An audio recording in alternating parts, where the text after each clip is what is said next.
पत्थर दिल वाली माँ। हाँ मित्रों, सही सुना आप लोगों ने, पत्थर दिल वाली माँ। कैसे होती है पत्थर दिल वाली माँ? क्या वह अपने जीवन में कभी कोई ऐसा काम करती है जिससे उसके परिवार में कोई कष्ट आए?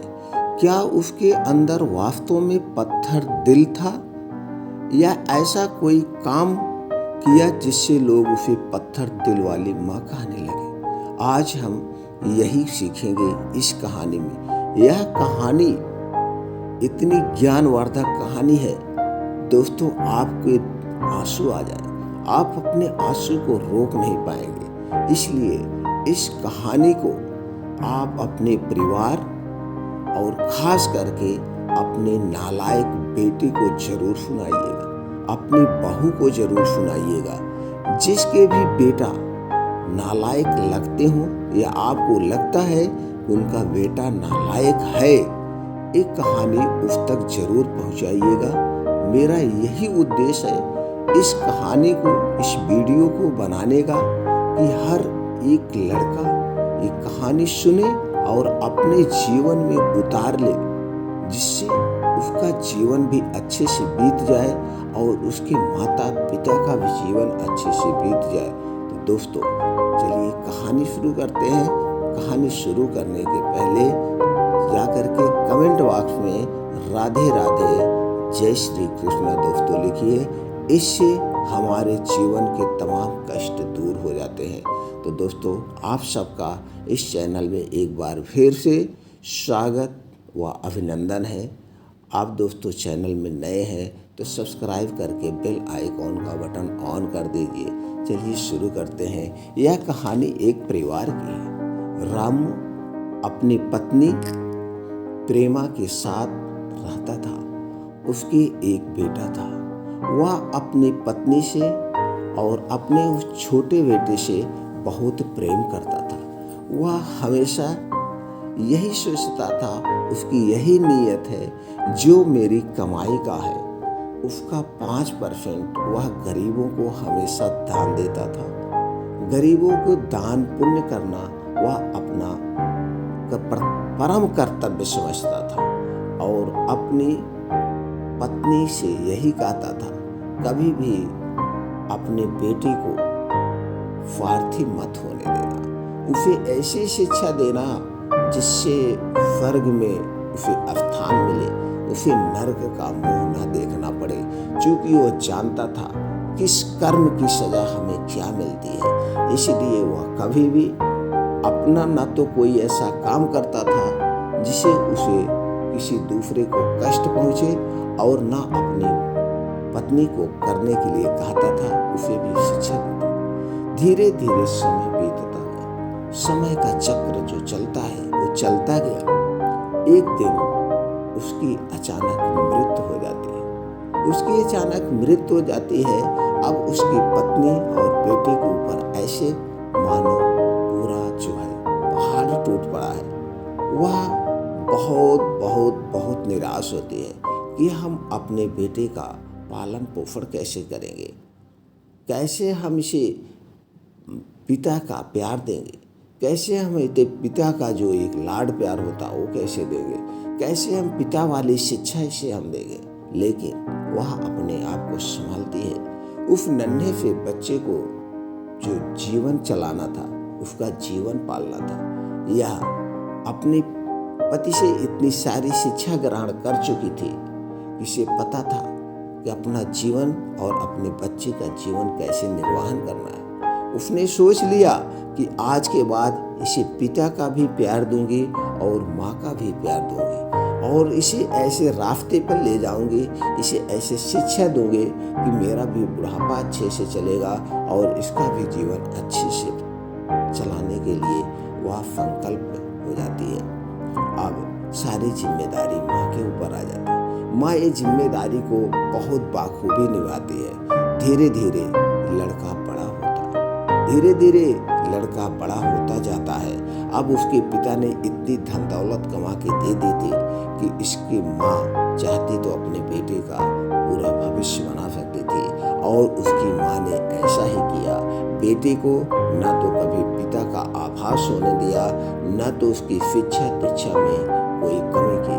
वह उसे बहुत अच्छे से पढ़ाई, अच्छे स्कूल में पढ़ाई और आज वह बेटा एक बहुत बड़ा अधिकारी बन गया, यानी जिसे हम कहते हैं डीएम। वह डीएम बनता है, वह देश का और अपने गांव का नाम रोशन करता है, वह पढ़ने में अच्छा होता है। अब इसकी माँ, अब वो सोच रहा है, उसकी माँ सोच रही है कि मेरा बेटा अब बड़ा हो गया है, अब इसके कंधे पर इसकी जिम्मेदारी, यानी कि हमें एक सुंदर सुशील अच्छी सी बहू लाना चाहिए।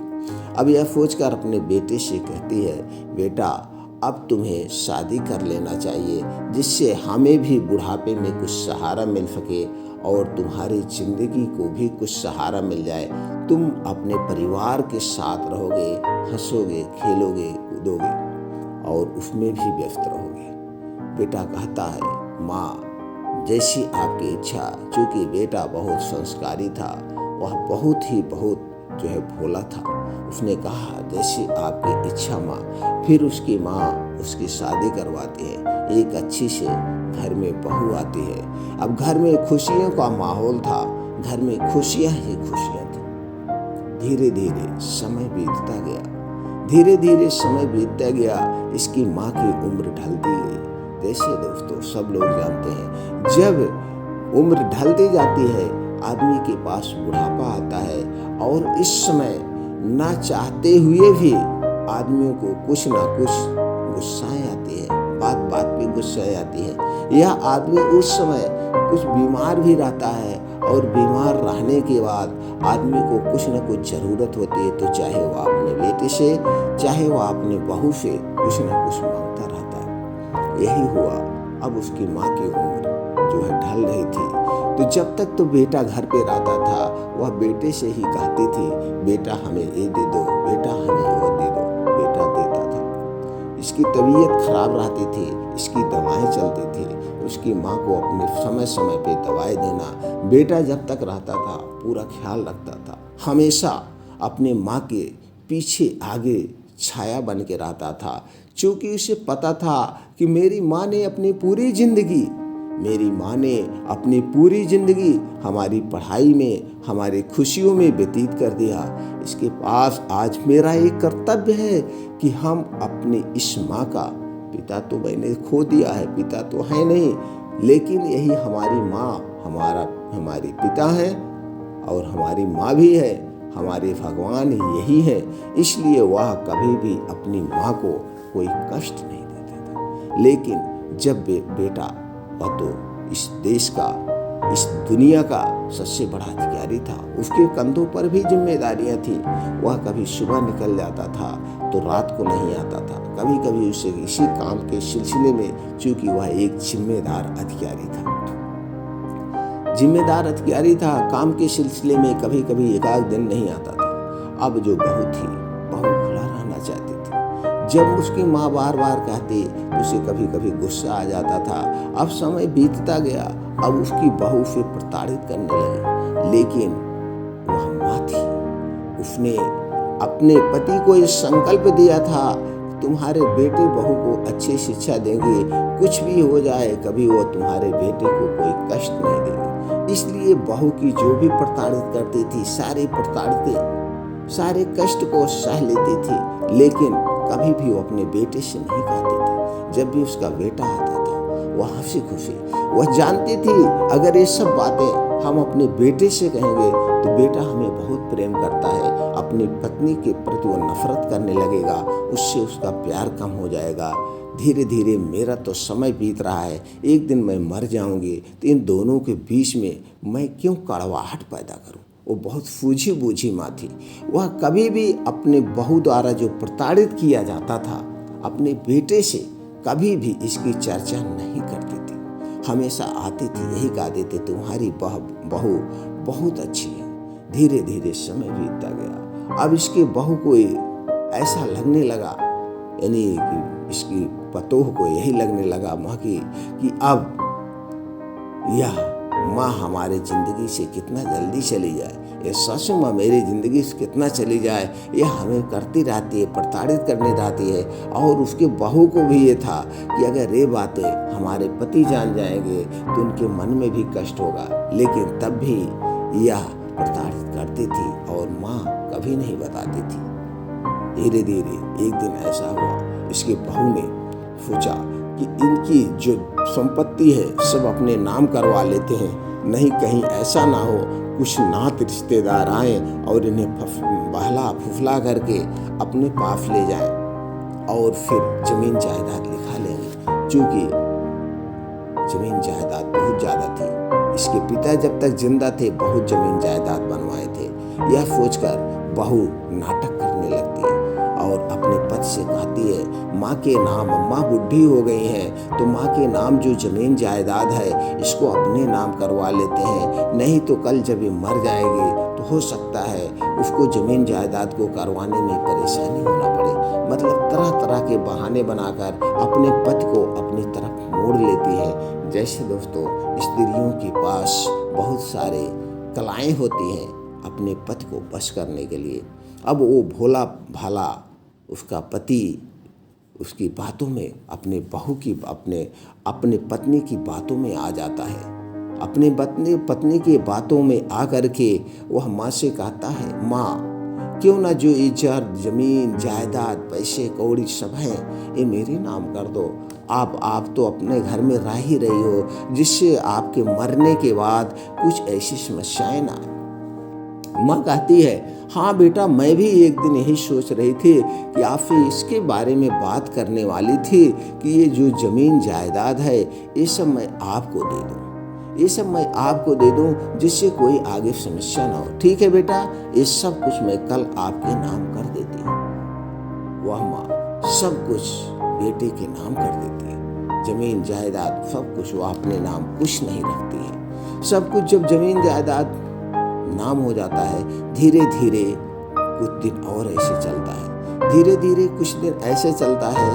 तब वे जो है बहू वे इसके बेटे को पूरा अपने कब्जे में कर लेती है। अब बहू के मन में ये आ गया, जमीन जायदाद सब हमारे दोनों के नाम हो ही गया है, क्यों ना हम बहू को जो है अपनी सासू माँ को हम बाहर निकाल दें। बहू के मन में यही चल रहा था और वह एक दिन अपने पति को फिर अपने चाल में करती है और कहती है माँ को, ये घर में क्या है, इनको अब जो है कहीं और कमरे दे दो और ये बाहर जाके रहें, हम इससे तंग आ गए हैं, या तो आप माँ को रखिए या तो फिर मैं तुम्हारे साथ रहूँगा। बेटा भी मजबूर था, बेटा करता तो क्या करता। और ये जब बातें बहू कह रही थी और इन बातों को उसकी माँ सुन लेती है, वह माँ फिर अगले दिन सुबह अपने बेटे से कहती है, बेटा मैं सोच रही हूँ तुम दोनों अपनी ज़िंदगी जियो, क्योंकि ये ज़िंदगी तुम दोनों की है। आजकल सब अकेले रहना चाहते हैं, तुम दोनों अपनी ज़िंदगी जियो, हम अपने इसी शहर में उस वहाँ पर जो है कहीं इधर उधर रह के या कहीं कभी तीर्थ स्थान चले जाएंगे, या हम उस बाज़ार में एक दुकान करना चाहते हैं। हम इस बुढ़ापे में कुछ करके ये दिखाना चाहते हैं कि हम इस उम्र में भी कुछ कर सकते हैं। मतलब वह अपने बेटे को एहसास नहीं होने देते कि तुम्हारे ऊपर ऐसी नौबत आए कि ये हमें धक्के मार के निकाल दें। वह अपने बेटे से बहुत प्रेम करती थी और अपने पति को वचन भी दी थी, इसलिए वह अपने बेटे को अपनी जिद के आगे मना लेती है और घर छोड़कर चली जाती है। और उसी बाजार में, उसी गांव के एक बाजार में वह एक छोटी सी दुकान करती है।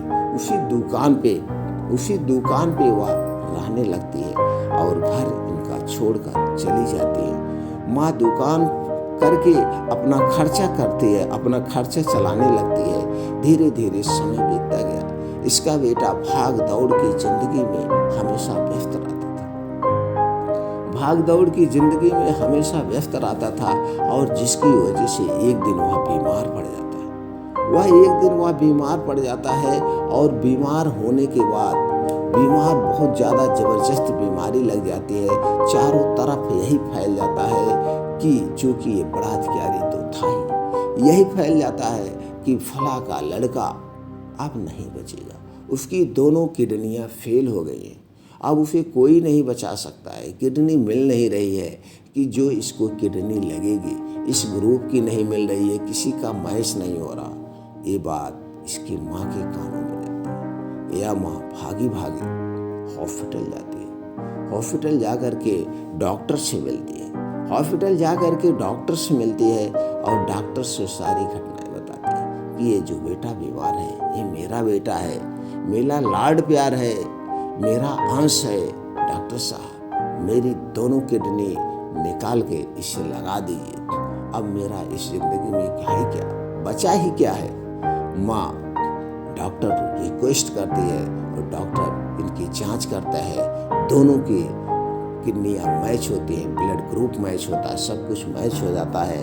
अब डॉक्टर इस माँ की किडनी निकाल के उसे लगा देती है और बेटा जिंदा हो जाता है। लेकिन उसके पहले माँ एक संकल्प लेती है कि डॉक्टर साहब एक आप नहीं बताएंगे कि किडनी हमने दिया है, इस किडनी को राज का राज ही रहेगा, क्योंकि मैं अपने बेटे की जिंदगी बचा रही हूँ तो ऐसा नहीं होना चाहिए कि हमने इसे किडनी दिया है, नहीं तो इस मेरे बेटे को बहुत कष्ट होगा और हर एक बेटा शर्म से झुक जाएगा। इसलिए इसे मरते दम तक मत बताइएगा, इस राज को गुप्त रखिएगा और मेरा मरने के बाद, अभी तो मेरी दोनों किडनी निकल जाएगी, मैं मर जाऊंगी, मेरा मरने के बाद मेरे शरीर को जो है दान दे दीजिएगा, इसके जो भी पार्ट है मैं इसको दान में देती हूँ। यह भी एक नेक काम करती। डॉक्टर इस माँ के संकल्प को, इस माँ के आगे भी नतमस्तक हो जाते हैं। और ये सब सारी चीज़ें बातें हो रही थी, यही बातें उसके केबिन में बैठा एक आदमी डॉक्टर के केबिन में बैठा था, वह भी इलाज करवाने आया था। एक अनजान आदमी इलाज करवाने आया था और वो सब ये बातें सुन रहा था। ये सब बातें सुनने के बाद जब इसका ऑपरेशन होता है, जब ये सारी बातें वो आदमी अनजान आदमी सुनता है जो दिखाने आया था, वो डॉक्टर से कहता है, डॉक्टर साहब आज इस दुनिया में मेरा कोई नहीं है, मैं आप बहुत बीमार चल रहा हूँ, आपसे दवा लेने आया हूँ, मेरा इस दुनिया में कोई नहीं है और मैं अपने जिंदगी में बहुत बड़ा पाप किया हूँ, मैं बहुत बड़ा पापी हूँ। आज इस माँ के संकल्प से, इस माँ के विचारों से मैं बहुत प्रभावित हूँ। इस माँ को अभी इस धरती पर, इस जिंदगी पर बहुत ज़रूरत है, यह एक प्रेरणा बने। इसलिए मेरा डॉक्टर साहब एक काम कर दीजिए, एक नेक काम कर दीजिए, मैं भी मोक्ष को प्राप्त होना चाहता हूँ, मैं स्वर्ग को जाना चाहता हूँ, इसलिए आप ये मेरा एक काम कर दीजिए। मेरे पास बहुत धन दौलत है, मैं आपके नाम करता हूँ, आपके हॉस्पिटल के नाम करता हूँ, आपके इस ट्रस्ट के नाम करता हूँ, जितना भी पैसा लगे आप सब कुछ आपका है। मैं अपने पापों का प्रायश्चित करना चाहता हूँ, इसलिए मेरी दोनों किडनी निकाल कर इस असली माँ को दे दीजिए, धरती माँ को दे दीजिए। ये भगवान है, इसकी ज़रूरत है, अभी ये एक मिसाल बनेगी। अपनी लाइफ में ऐसे आदमियों से नहीं मिले। डॉक्टर बहुत बहुत प्रसन्न होते हैं, वो फौज में पढ़ सकते हैं।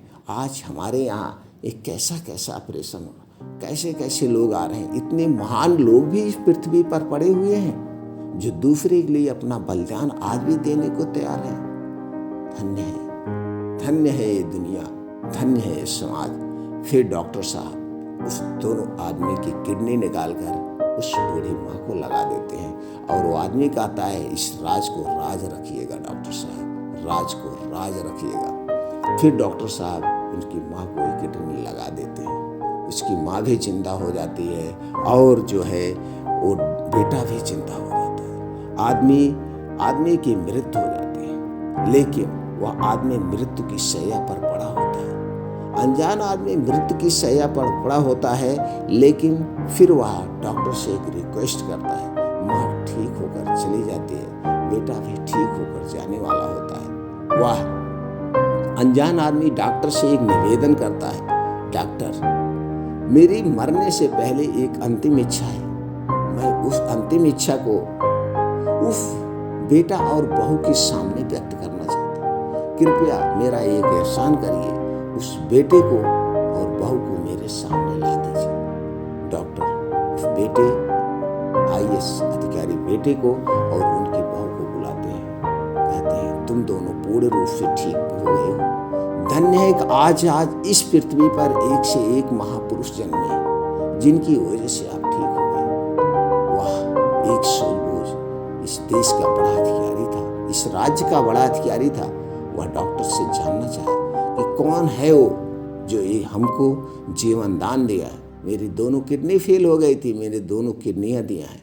उसकी पत्नी और वो बड़ा अधिकारी डॉक्टर साहब के सामने रो रहा, हाथ जोड़ रहा। आज आप हमारे लिए भगवान है। उसकी पत्नी भी आज नम्र है, वो भी आज रो रही। वह बहुत बड़ा महापुरुष होगा। डॉक्टर साहब आप हमें उसका नाम बता दीजिए, मैं उसकी पूजा पूरी ज़िंदगी उसकी पूजा करूंगी, उसके इतना मंदिर बनवा दूंगी और उसे एक मिसाल दूंगी समाज के सामने कि आज भी ऐसे ऐसे लोग हैं। डॉक्टर साहब सोच रहे हैं यह इंसान भी अनजान है, इसे नहीं पता है इसका जीवन बचाने वाली साक्षात इसकी माँ है। डॉक्टर साहब कहते हैं सब कुछ बताऊंगा, आपसे उसके पहले एक आदमी मिलना चाहता है। हमारे हॉस्पिटल में एक अनजान आदमी है, उसको मैं भी नहीं जानता हूँ, वह आपसे मिलना चाहता है। अब बेटा भी, माँ का बेटा भी और बहू भी सोचते हैं अनजान आदमी हमसे मिलना चाहता है, इस वक्त हो सकता है कुछ हमसे पैसे मांगे, चलो उसको देख लेते हैं फिर दे देते हैं। डॉक्टर साहब लेकर जाते हैं उस अनजान आदमी के पास। बेटा और बहू जाते हैं उस अनजान आदमी से मिलने। वहाँ मिलता है और इस बेटे बहू को प्रणाम करता है। अब ये बेटे प्रणाम बहू वो भी इंसान के पास जाते हैं, भैया आप हमें क्यों बुलाए हैं, मैं आपको जानता तक नहीं हूँ, लेकिन आपकी क्या है। उसने कहा मेरी एक अंतिम इच्छा है, मेरी एक अंतिम इच्छा है और मैं इस सच्चाई को दफन नहीं होना देना चाहता हूँ। मैं ये सच्चाई आप दोनों को बता के ही मरना चाहता हूँ। इस सच्चाई को बता के ही मरना चाहूँगा। अगर इस सच्चाई को मैं छुपा के अपने मन में, अपने हृदय में लेके जाऊँगा तो ऊपर मुझे शायद नहीं माफ़ किया जाए। इसलिए सच्चाई आज मैं बताना चाहता हूँ। तुम्हें तुम्हारी जान बचाने वाला कोई और नहीं है, तुम्हारी माँ है। तुम्हें जो दोनों किडनियाँ फेल हो गई हैं, जो तुम्हें दोनों किडनियाँ लगी हैं, वो किसी और की नहीं लगी है, तुम्हारी माँ की किडनी लगी है। यह सुनकर वह बेटा रोता है, दहाड़ मार के रोता है। और वो बहू भी आज जो अपनी सासू माँ को इतना प्रताड़ित की थी, वो भी रो रही है कि हमारे पति की जीवन बचाने वाली साक्षात मेरी माँ है। ये तो माँ भगवान है, पत्थर दिल वाली माँ है। इसे हमने कितनी बार यातनाएं दी, कितने हमने इसे प्रताड़ित किया, फिर भी यह माँ सब कुछ सहती रही, दिल पर पत्थर रख करके, लेकिन कभी भी अपने बेटे से नहीं बताया। आज इसे भी वो सारी गलतियों का पछतावा हो रहा था। अब फिर डॉक्टर साहब माँ को बुला के लाते हैं। देखो अब माँ के पैरों पर गिर करके बेटा बहू रो रहे हैं, ऐसे रो रहे हैं जैसे उस समय का सीन देख करके ऐसे लग रहा था यार आज क्या हो रहा है। माँ अपने बेटे को संभालती है, कहती है बेटा तुम्हारी जिंदगी आज़ादी से जियो। हर एक माँ का एक कर्तव्य होता है कि वह कभी भी अपने बेटे को दुख ना दे, कष्ट ना दे। ये मेरा तो फर्ज था, मेरी तो जिंदगी छोटी सी थी, मुझे तो ऐसे भी मरना था, हम तो ऐसे भी मर जाते, लेकिन हमने सोचा क्यों ना हम अपने बेटे को कैसे मरने दें। हमने तुम्हारे पिता को वचन दिया था कि इस तुम्हारे बेटे की जिंदगी बचाना, इसे अच्छे से शिक्षा देना हम अपनी जिम्मेदारी समझे थे, और हमने जिम्मेदारी निभाने का जो वादा किया था, आज उनकी आत्मा को संतुष्टि मिलेगी। वह ऊपर से देख रहे होंगे और बहुत प्रसन्न होंगे। वह अपने पिता को ऊपर हाथ करके प्रणाम करता है और अपनी माँ को गले से लगाता है, ऐसे लगाता है कि माँ अब तुम्हें मैं कभी अपने से जुदा नहीं हूँ। फिर वह माँ कहती है नहीं बेटा, अभी एक और भगवान है, अभी इस पृथ्वी पर एक और भगवान है, वो सामने देखो। जिसने तुम्हें बुलाया था वह भी एक बहुत बड़ा इंसान है, बहुत बड़ा भगवान है। इस जैसा दिल किसी के पास नहीं। आज तुम्हारी माँ जिंदा है तो इसकी वजह से जिंदा है। इसने अपने दोनों किडनियां हमें दी और मैं जिंदा हूँ। हमने तुम्हें बचाया, इसने हमको बचाया। इसलिए तुम्हारी माँ को बचाने वाला वो फरिश्ता है, वो भगवान है। तुम्हें उसकी पूजा करो। अभी बहू और बेटा उस आदमी के पैर पड़ते हैं और वह आदमी मुस्कुराता है, कहता है आज हम उम्मीद करते हैं कि आज मेरे सारे पाप मिट गए होंगे। आज मैं बहुत खुश हूँ, आज मैं बहुत खुश हूँ। और उस बेटा से कहते हैं बेटा ये पत्थर दिल वाली माँ सबको दे। ये पत्थर दिल वाली माँ हर एक परिवार में हो। और बेटा तुम कभी भी अपनी माँ को ऐसा कोई कष्ट मत देना उसके दिल को ठेस पहुँचे।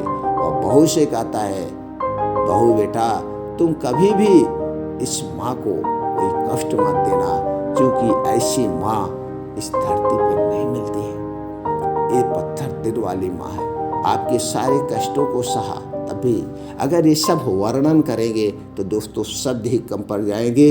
बस इतना जानिए वह माँ ने अपना सब कुछ न्यौछावर किया। आज उसके बेटा और उसकी बहू की आंखें खुल गई। उन्होंने अपने माँ को गले लगाया और उस आदमी को भी प्रणाम किया। वो आदमी ये सब देख करके उसकी आंखें मुन जाती हैं और वह भगवान को प्रिय हो जाता है। फिर यह बेटा और बहू माँ मिल करके उस आदमी की अच्छी सी समाधि बनाते हैं और अपने घर में उसकी फ़ोटो लाते हैं, उसकी पूजा करते हैं कि आज से हमारे घर का भगवान ये है, क्योंकि जीवन दान देने वाला ये है। दोस्तों यही पृथ्वी पर ऐसे ऐसे महान लोग पड़े हुए हैं। तो दोस्तों माँ है। आप सभी से यही रिक्वेस्ट है, जो भी जिस भी उम्र के लोग सुन रहे हैं, अगर उनकी माँ आज इस पृथ्वी पर है तो उन्हें ऐसी सेवा दीजिए, उन्हें इतना प्रेम करिए कि उन्हें कभी कोई जीवन में कष्ट नहीं हो। क्योंकि माँ बड़े नसीब वालों को मिलती है।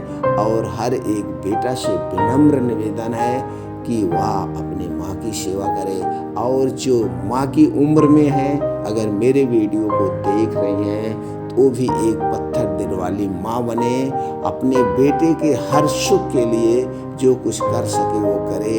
कभी भी अपने बेटे और बहू के बीच में कोई ऐसा शब्द ना बोले, कोई ऐसा जहर ना घोले कि कभी उनका जीवन जो है दुखमय बन जाए। तो उम्मीद करते हैं कि ये वीडियो सबके दिल को छू गई होगी।